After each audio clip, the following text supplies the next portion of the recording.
सोचिए, विज्ञान में एक ऐसा आइडिया है जो बिल्कुल पत्थर की लकीर माना जाता है। दशकों तक एटम यानी परमाणु को ठीक वैसा ही समझा गया, अटूट, जिसे और तोड़ा नहीं जा सकता। लेकिन जैसा कि हम देखेंगे, सबसे मजबूत दीवारों में भी दरारें आ सकती हैं और कभी-कभी वो पूरी तरह से ढह जाती हैं। ये कहानी है उसी अटूट परमाणु की जो टूट गया।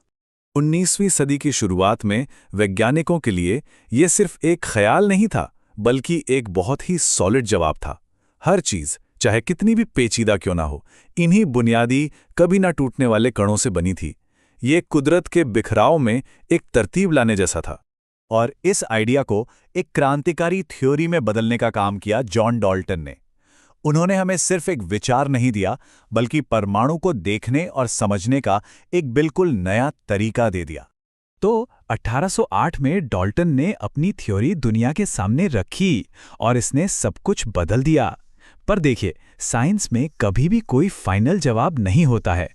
जैसा कि ये टाइमलाइन दिखाती है, ये एक ऐसी पहेली थी जिसके कुछ टुकड़े खोजने में लगभग एक सदी लग गई, जैसे कि रहस्यमयी न्यूट्रॉन।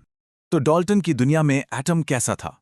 सोचिए, एक छोटी, ठोस बिलियर्ड बॉल जैसा, जिसे तोड़ा नहीं जा सकता, जो कभी खत्म नहीं हो सकता।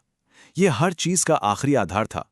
उस समय के लिए यह एक जबरदस्त आइडिया था, लेकिन क्या यह सच हो सकता था? लेकिन जैसे जैसे वैज्ञानिकों के पास बेहतर टूल्स आए, उन्हें कुछ अजीब बातें नजर आने लगीं। ऐसी चीजें जो डाल्टन के सीधे साधे मॉडल में बिल्कुल फिट नहीं बैठ रही थीं। उस परफेक्ट तस्वीर में अब दरारें दिखने लगी थी। और ये शायद इस थ्योरी के लिए सबसे बड़ी चुनौती थी। डाल्टन का नियम तो साफ था, एक एलिमेंट के सारे एटम्स एक जैसे होने चाहिए, पर फिर वैज्ञानिकों को कुछ ऐसा मिला जो नामुमकिन लगना चाहिए था। कुछ हाइड्रोजन एटम दूसरों से भारी थे। डाल्टन का मॉडल ये समझा ही नहीं पा रहा था कि ऐसा क्यों है। ये एक बहुत बड़ी पहेली थी। तो डाल्टन की जो इतनी खूबसूरत थ्योरी थी, वो अब लड़खड़ा रही थी। ये ना तो आइसोटोप समझा पा रही थी और ना ही आइसोबार्स। और सबसे बड़ी बात, ये उस चौंकाने वाले विचार का सामना नहीं कर पा रही थी कि एटम, जिसे अविभाज्य माना जाता था, असल में तोड़ा जा सकता था। और यहीं से कहानी असली में रोमांचक हो जाती है। वैज्ञानिकों को एहसास हुआ कि वो तो बस सतह को खरोच रहे थे। एटम आखिरी टुकड़ा नहीं था, ये तो असल में एक ऐसा डिब्बा था जो और भी छोटे, कहीं ज्यादा बुनियादी कणों से बना था। यह सवाल सिर्फ एक सवाल नहीं था, ये एक क्रांति थी। ये फिजिक्स के बुनियादी नियमों को ही चुनौती दे रहा था। जिस एटम को अटूट माना जाता था, उसे अब खोला जाने वाला था, और इसके साथ ही विज्ञान में एक बिल्कुल नए दौर की शुरुआत होने वाली थी। और जब उन्होंने एटम को खोलकर देखा, तो अंदर उन्हें एक छोटे से सोलर सिस्टम जैसा कुछ मिला। सेंटर में एक घने न्यूक्लियस के अंदर पॉजिटिव प्रोटॉन और न्यूट्रल न्यूट्रॉन थे, और इस न्यूक्लियस के चारों ओर ग्रहों की तरह नेगेटिव चार्ज वाले इलेक्ट्रॉन चक्कर लगा रहे थे। अचानक आइसोटोप का रहस्य सुलझ गया। ये सिर्फ न्यूट्रॉन की संख्या में फर्क था। और क्योंकि प्रोटॉन और न्यूट्रॉन न्यूक्लियस में एक साथ चिपके रहते हैं, वैज्ञानिकों ने उन्हें एक सिंपल सा नाम दे दिया, न्यूक्लियॉन्स। ये याद रखना जरूरी है, क्योंकि जैसा कि हम देखेंगे, एक एटम का लगभग सारा वजन इन्हीं न्यूक्लियॉन से आता है। ठीक है, तो अब जब हमें पता चल गया है कि एक एटम के अंदर क्या होता है, तो चलिए एक और आम कन्फ्यूजन को दूर करते हैं। हमने एटम शब्द भी सुना है और मॉलिक्यूल भी, तो इनमें असल में फर्क क्या है? जैसा कि हमने देखा, एटम क्या है? वो नेचर के बेसिक बिल्डिंग ब्लॉक्स हैं। ये वो इकाइयां हैं जो केमिकल रिएक्शंस में हिस्सा लेती हैं। लेकिन यहाँ एक कैच है, उन्हें आमतौर पर अकेले रहना पसंद नहीं होता। और यहीं पर मॉलिक्यूल्स की एंट्री होती है।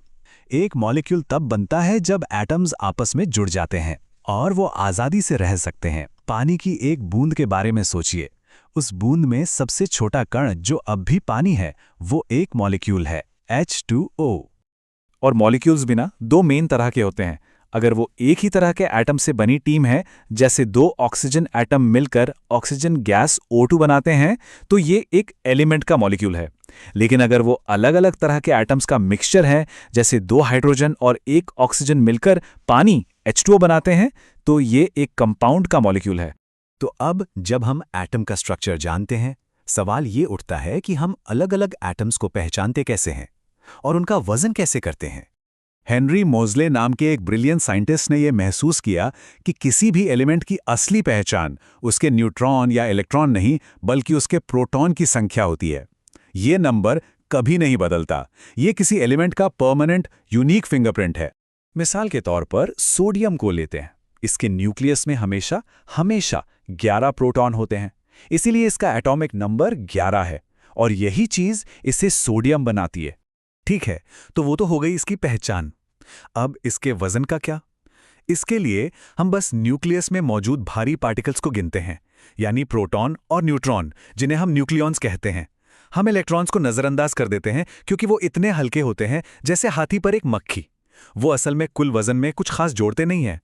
चलिए, सोडियम के उदाहरण पर वापस चलते हैं।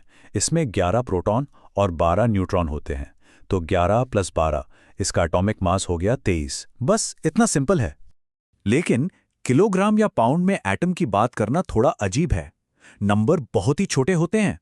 तो इन नन्हे पार्टिकल्स के मास को कंपेयर करने के लिए एक बेहतर तरीके की जरूरत थी। वैज्ञानिकों को एक यूनिवर्सल एटॉमिक स्केल बनाना पड़ा। और उनका सॉल्यूशन बहुत ही सिंपल और शानदार था। उन्होंने एक स्टैंडर्ड चुना, एक बहुत ही कॉमन कार्बन एटम, जिसे कार्बन 12 कहते हैं। उन्होंने बस तय कर लिया, ठीक है, हम इस एटम का मास ठीक 12 यूनिट मानेंगे। इसका मतलब हुआ कि एक यूनिट, जिसे एक एटॉमिक मास यूनिट या AMU कहते हैं, वो कार्बन 12 एटम के मास का ठीक 12वां हिस्सा है। इस सीधी सी परिभाषा ने वैज्ञानिकों को सभी अलग अलग एलिमेंट्स के एटम्स के रिलेटिव मास को मापने और तुलना करने का एक पक्का तरीका दे दिया। एटम की कहानी हमें ये याद दिलाती है कि विज्ञान हमेशा बदलता रहता है। जो आज एक पत्थर की लकीर लगता है, वो कल की खोज का सिर्फ एक शुरुआती पॉइंट हो सकता है। ये सोचने पर मजबूर करता है ना।